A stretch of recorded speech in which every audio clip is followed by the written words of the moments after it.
Modi cabinet 3.0 के विभागों का बंटवारा हो चुका है। इस बार कुल मंत्रियों की संख्या 72 है, जिसमें 30 मंत्री कैबिनेट का हिस्सा हैं।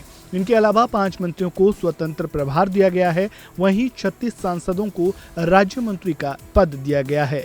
इस सियासी उठापटक के बीच अब इस बात को लेकर चर्चा शुरू हो गई है कि मोदी सरकार 3.0 में कितने अल्पसंख्यक मंत्री हैं और क्या इनमें कोई मुसलमान नेता भी है।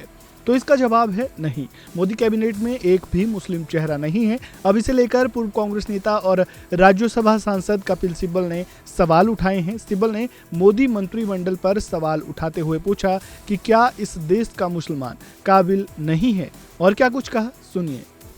अगर आप कहो किसी को कहो कि भाई इस धर्म का आदमी होना चाहिए, ठीक है, जो मंत्री बनते हैं अगर केवल आप जाति के आधार पे बनाओगे या धर्म के आधार पे बनाओगे तो वो सही नहीं होगा। लेकिन ये भी मैं मानता हूं कि इस देश में अगर 20 करोड़ 20 करोड़ मुसलमान हैं तो ऐसा तो नहीं हो सकता कि कोई एक मुसलमान भी एक काबिल आदमी नहीं है। तो मैं धर्म के आधार की बात नहीं कर रहा, मैं काबिलियत के आधार की बात कर रहा हूं।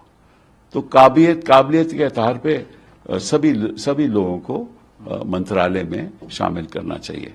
अगर आप सोचते हो कि इस देश में 20 करोड़ में से कोई भी मुसलमान काबिल नहीं है तो वो भी ठीक है, लेकिन ये धर्म के आधार पे नहीं होना चाहिए या जाति के आधार पे नहीं होना चाहिए।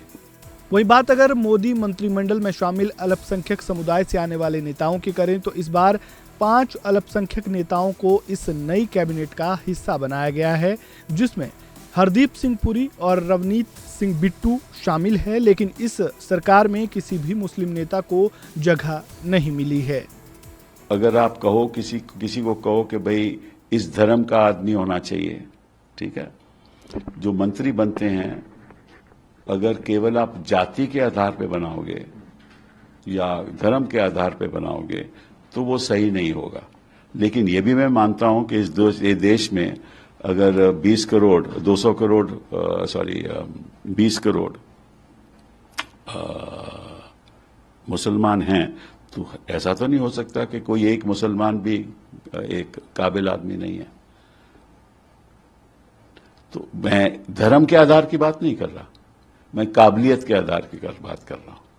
तो काबिलियत के आधार पे सभी लोगों को मंत्रालय में शामिल करना चाहिए।